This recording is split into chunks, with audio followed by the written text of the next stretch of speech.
So, good morning, Flagler County. This is Danielle Anderson, your host of Lifeline, the radio show connecting you to positivity in our community.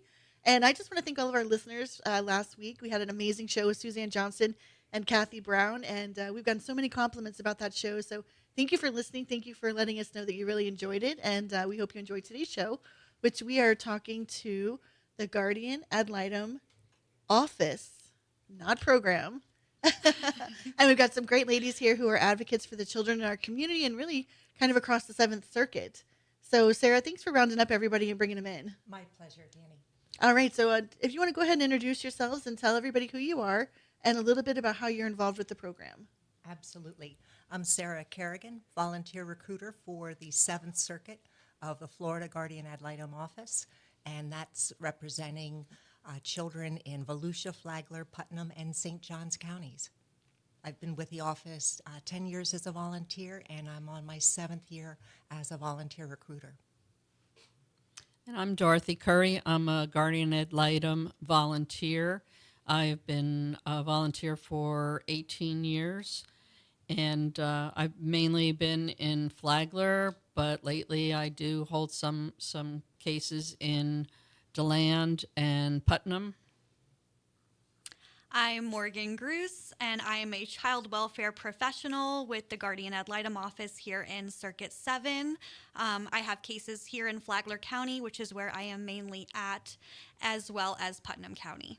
And the reason this is so important for us is this is National Foster Child Awareness Month. So we really wanted to let folks know that, the program is out there, and not only do the children need support, the caregivers of these children need support, and we want you to know that you can also get involved with the program and become a foster parent if your heart's so moved. So, Sarah, tell us a little bit about what the Guardian Ad Litem, Office of the Guardian Ad Litem actually does. Absolutely. We are completely separate than foster care and children in foster care. That's a separate entity. The Florida Guardian Ad Litem office is an office that represents abused, abandoned, and neglected children, both in court and in the community. We work in a collaboration of a multidisciplinary team that always has an office attorney. They are appointed, to every case, and then we also have a child welfare specialist, and hopefully a volunteer that will work in conjunction in that multidisciplinary team. So when we talk about every child having an attorney, are these attorneys that are paid? They're doing pro bono work? How do you find these people that are willing to represent these children? Great question, Danny. There's 3 different ways that you can volunteer with our office currently. One is as a volunteer, just like Dottie does, coming in as a child advocate volunteer that's going to be gathering information and working in conjunction, like we spoke about earlier, with that team to represent those children in court, as well as advocate for whatever kinds of interests they have outside while they're in this temporary care. We also have a newer initiative of mentoring.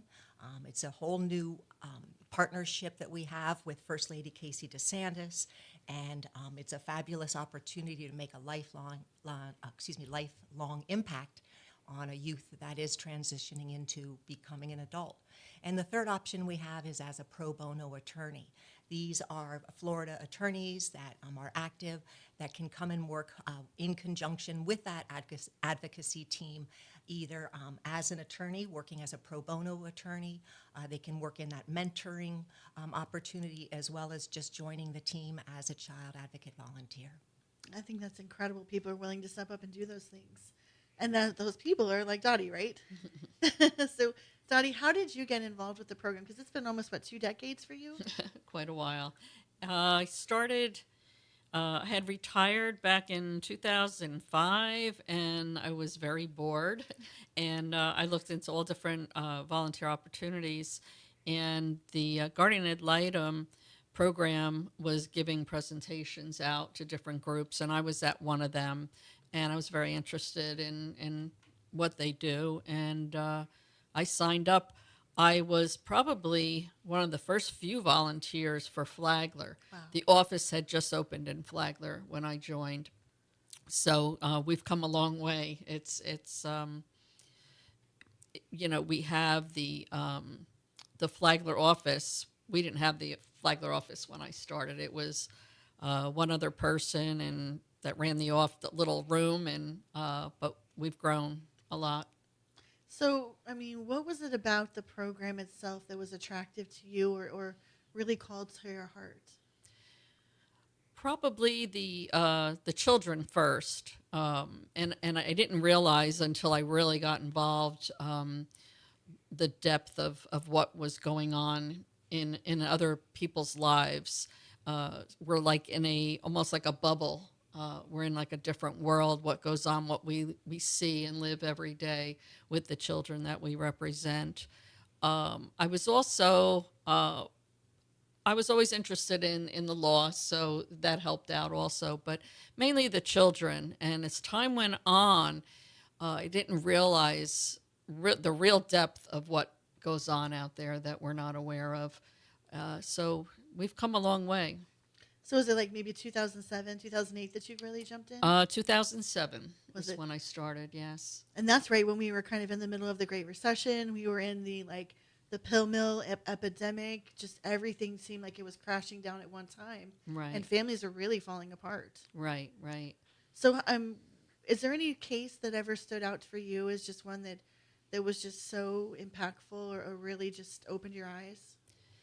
I worked with teenage boys in the beginning for several years, and made a lot of good, long-lasting friends from that. I still have some of the teens that'll call me or write to me. They in a group home, they were usually maybe 6 to 8 boys in each group home, and I sent a lot of them. I helped them through the Florida Youth Challenge Academy out at Camp Landing. They have a program there, and they go there for 6 months, and they have a mentor while they're there, and they can get their high school diploma in that short a time. They take away everything, the phone, the TV. So a lot of the teenage boys went through that. I had one of those boys that went through the Florida Youth Challenge Academy. They had a prom there, just like a high school prom, and I went as a date to the prom. He invited me to the prom, and I went. Kind of sat back and just watched it all and enjoyed it. I also had another teenager during COVID when they had Matanzas High School had the graduation down at the Daytona Speedway. And I was able to take one of those boys and his sister and drive the speedway. Oh, wow. We would go and they would announce the names, and we drove your car around the speedway. And at the end, they got their diploma. They all got out of their cars and threw their caps up. So those are some of the ones that always stick with me. Those are like beautiful memories. Oh, yeah. As you do that, what's the kind of the time span that you're with these young people? It depends. If I'm in a case with a baby, some cases go on forever. I have some, again, with the boys that when they turned 18, I still remained as a guardian ad litem with them for a few months, sometimes up to a year, to make sure that they were getting the help they needed to get on their feet. Most of the cases should be winding down after a year, and if the parents are doing their case plan, then we start, reunifying. If we're not at that point in a year, the case could go on for quite a while after that. But our main goal is to reunify with the parent or parents. And so I know you talked about also the students that are the young people that are 18 and kind of transitioning out, and especially the same thing happens with foster care. When they hit that certain age, they're kind of just suddenly on their own. And Florida's kind of taken a proactive approach to making sure that they're just not out there in the cold. Do you think that's a beneficial program, or a beneficial for them to set them up for success? They originally, when I started, when a teen turned 18, that was the end for them. They had no help, and a lot of them would end up on the street. Few years later, they put the program in place that they could stay in foster care, extended foster care. They had certain requirements, like they had to be in school full-time or work full-time or half and half. And they would be in a group home, a group setting. And that has worked out great because those kids can stay there, I think, up until they're 22 years old.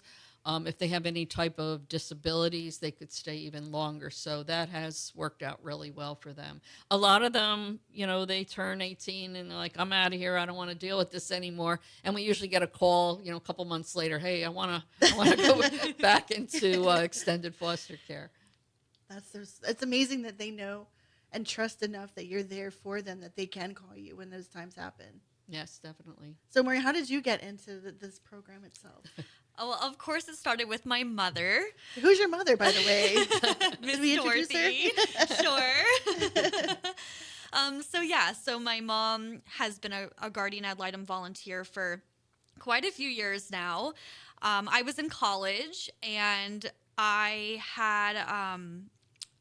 was able to either write a paper as my final or I could volunteer. So I had a choice. And my mom was volunteering, of course, with the Guardian Ad Litem office.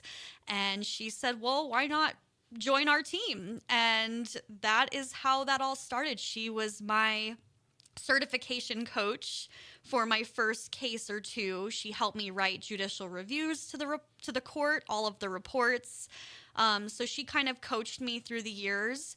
And then I became a volunteer. I was a volunteer for 4 years and then joined staff. I became the assistant child advocate manager in our office and then transitioned to my current role. So how did you know that was there a point, even growing up watching your mom doing all this, you said, I know that I want to help people and do this? Oh, of course. And of course, with the cases being confidential, she couldn't share too much with me. But I knew kind of what she did.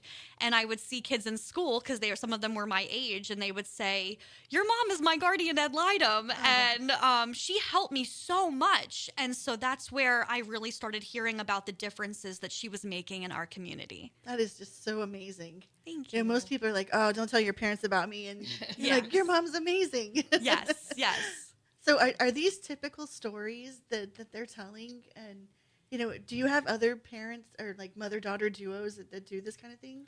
And husband-wife teams as well, absolutely. What Dottie, I think she hit so beautifully on, is what we hope to create for these youth is what we call normalcy. There's a lot of things going on that they have no control, whether it's what house they're staying in, what home, whether they know those people, how long they're going to be there, if their parents are going to work on those tasks in that case plan. Every morning, they're going to be waking up wondering what the day brings, if they're going to be reunified and how they're going to find closure to be in a permanent home again. Every case is unique, going from newborn up to the teen years. These volunteers advocate for all different types of culture and their needs. There are all kinds of things that are in their best interests that we hope to provide. And these are perfect examples that Dottie has given. So, when it gets to that bottom line, this mentorship is going to be only more powerful for them because there's not a lot that they need other than a mentor and a friend to keep them off the street and out of unemployment. So we're going to take a quick break, and we're going to come back and talk about the first steps and how people can get involved if they're interested. So we'll be right back. Great. Okay. Ready? All right. So we are back with the Office of the Guardian Ad Litem. It's always interesting we're doing a Facebook Live, so you're always welcome to go check us out on WNZF News Radio's Facebook page, and you can catch up behind the scenes, see who everybody is here that's talking, and really get to know them in a more intimate way. But when we talk about the reunification, let's also talk about the first steps that lead to that separation. How does that happen? And is it when a parent comes to ask for help, or should they be afraid to ask for help? Sure. So the Guardian Ad Litem office isn't appointed until we get to what we call a shelter hearing. So sometimes we're not initially involved immediately upon a hotline call being made. So at that shelter hearing, the Guardian Ad Litem office is appointed by the court to that dependency case. Then the office is assigned and a multidisciplinary team is in place with the attorney, the child welfare professional, and then of course a volunteer. So how do we get to the shelter hearing? What is that? Is this something like a child was wandering in the street and someone called the police or something like that? What are those instances? Sure. So that's definitely an example of what could have happened. It could be in home. All hotline calls are anonymous to the Department of Children and Families. So we never know who made the call or where they were when it was made. That call is made. A child protective investigator goes out to investigate the situation and assess child safety. Okay. If the child is safe and they can put in safety services into the home and they're able to do that, they work with them. If not, and the parents are not able to engage in those services, there's no safety providers available to go into the home, then a shelter occurs. So we get noticed that morning that there's going to be a shelter hearing where the child is going to be removed from their care and a court order is in place for them to not be in the home anymore.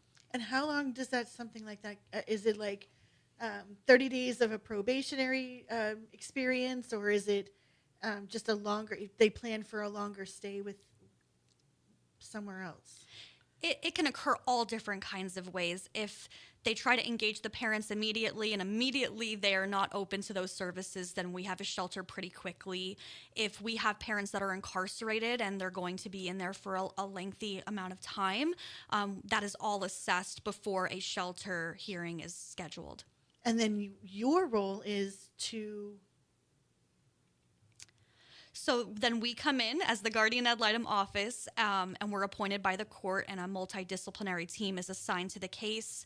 We assess it. We have initial advocacy staffings where we determine what the child needs, what we think the family needs as far as services. So we all come together as a team to staff or meet to discuss what we think that the family could utilize. So is this the same as kind of like if you have a children and families caseworker or support staff?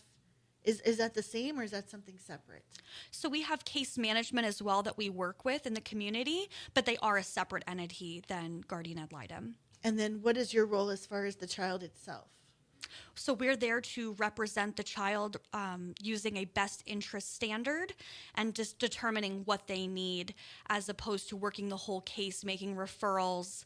Our case management team is in charge of making sure all those doctor and dental appointments get done. We're there to make sure as well that they are followed up on, but they are working the entire case and making those efforts towards whatever the goal is of that case, whether it be reunification, adoption, concurrent, another plan, permanency, living arrangement, or APLA. So there's so many different goals that the court could look at, and we try to determine and make a recommendation to the court on what we think is the best option for that child. We are only there for the child. Yes. We are representing these children in dependency cases. The CPC or the community partnership team, they are there to represent every party in that dependency case. So you're going to see a high rollover. There's higher accountability from that judge because of all the things that they need to do. But if one of our volunteers notices that two siblings that have been placed in two different homes are supposed to be getting visits together twice a week and it's not happening, we will make sure that we can do our diligence to make sure that those kinds of things, which we consider normalcy, will take place. So you're really just hyper focused on just the child itself, really. Then, the other things are part of the program or the process, but you want to make sure that the child has everything that they need. We have an attorney that represents every child in dependency care that works with the Florida Guardian ad litem office. So if somebody's listening and they say, that sounds like something I want to do. I love kids. I'm a retired teacher, principal, something like that. Is this a good fit for them? Oh my gosh, that is music to my ears, Danny. As a volunteer recruiter, as we talked about earlier, we've got several different options to join our team, but there's so many different ways that we can spend our time when we're away from work and find things that we deem purposeful. And I don't know of any place that you can find more importance to make a difference in our local communities than our statewide Florida Guardian ad litem volunteer opportunities. What's the training or the process if somebody says, I want to do it, I'm ready to help? Oh no, don't ask that question because it's just been rolled over. So TBD, it's coming up. We're fine-tuning some fabulous changes that are really going to help with understanding how to represent these children inside that court and outside as well. So Right now, it's about 15 or 20 hours, but you do work with what we call here in our circuit a certification coach, which is a mentor that helps that volunteer in that first phase one. We call it a provisional volunteer, doing that field work, visiting that foster home, asking the right questions so that once we get to court, we feel that we have that child's best interest, firsthand. So, Dottie, you said you've been a certification coach for your daughter. Dottie has. And I'm sure you were probably extra stringent on her. But as you watch the other people come into the program and fall in love with the process, what's it like for you? It's a good thing when new people come in. It can be different from each person, and I always tell people, if you're working and you only have nights or weekends, yes, you can take one case. Or if you want to get more involved, figure out what it is that you're looking for. If you want to do, like with myself, I'm like full-time volunteer, and whenever Morgan calls me and says, I got one for you, Mom, it's midnight, I need you. I take it. But it's like there's different levels of volunteers. There's always something for every volunteer out there if they want to do it, a couple hours a week or a month. As long as they're willing to represent that child with court documents. We do a lot of writing of court reports, at least every 6 months. We have to do a report for the court to know what's going on with the child and what we represent, what we believe the child should get as far as their wishes or any recommendations that we could make. So it could be either or. We have just all different levels of volunteers that come in. Do you see the child more often than every 6 months? Yes. Yeah. Well, we see the child at least once a month. The big report comes every 6 months. But again, it's the volunteer and how invested they are with each case. I usually see them more than once a month. It depends on the situation. If they're in foster care, and especially the older ones, and try to get them out. Take them for like Dunkin' Donuts and things like that.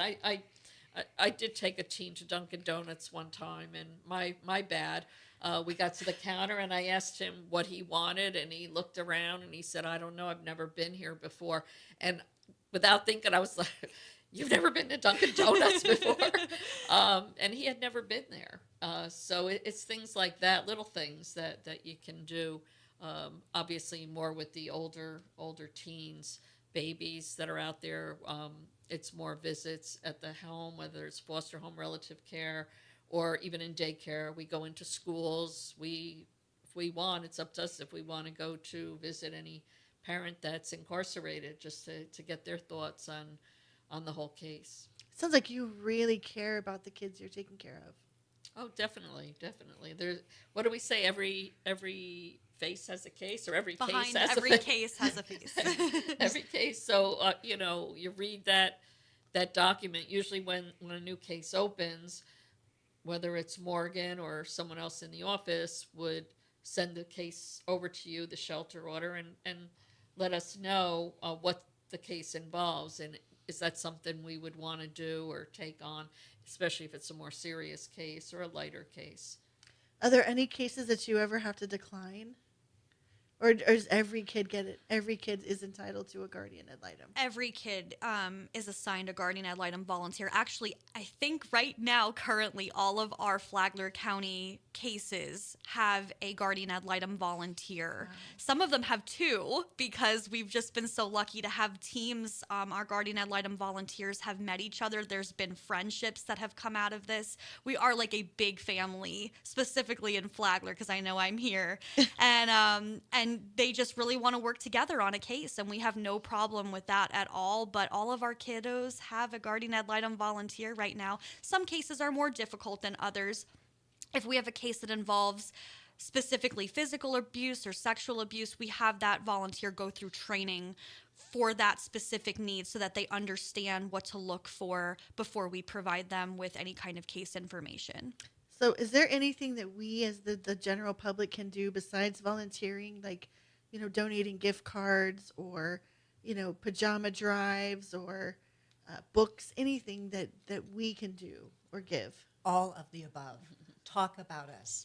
Know that we exist. Know that these children need volunteers. We are very blessed in Flagler County, but we always can take on more volunteers and mentors. We never know when a case is going to come into the office. So that absolutely is a fabulous way to start. And we also, love to come to your book clubs, any kinds of radio opportunities like we've been so blessed with today. And as well as, just learning more about who we are and getting involved with our foundation. We do have a statewide Guardian Ad Litem Foundation. You can find it on Florida Guardian Ad Litem. GuardianAdLitem.org is our state website where you can find information of where to donate to support these children and earmark it for Flagler County right here in this community. That's incredible. Where we are so blessed to have you guys doing the work that you're doing and actually caring and sticking it out. I mean, some people are like, oh, my kids are grown, I'm done. And you're just like, how can I give more? Yeah, I would say we definitely, all of us care about these kids. And well, I think once you get involved, you're kind of like hooked. Yeah. It's like they kind of just drag you in. But it's, there are times when it's tough. I think part of the volunteering is, again, we're in this bubble, so we're not going to see our names and what we've done for a case, in the spotlight. Yeah. You're not going to see headlines in the paper of what this guardian ad litem did for this child because it's all confidential. So you have to have that unique ability to bond within our program, so to support each other. Don't come here if you've got an ego, right? Right. I have a great story to tell.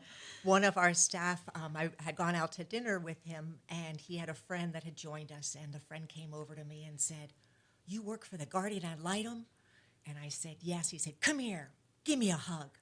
And I got this fabulous, great big bear hug. And he said, "You know what? I was in foster care when I was young.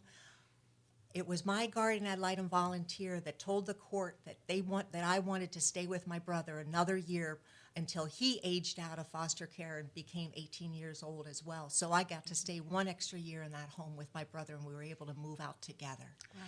And you think about that, just of that mentality of that 6 inches of that young adult being in their teens, wondering what's going to happen tomorrow.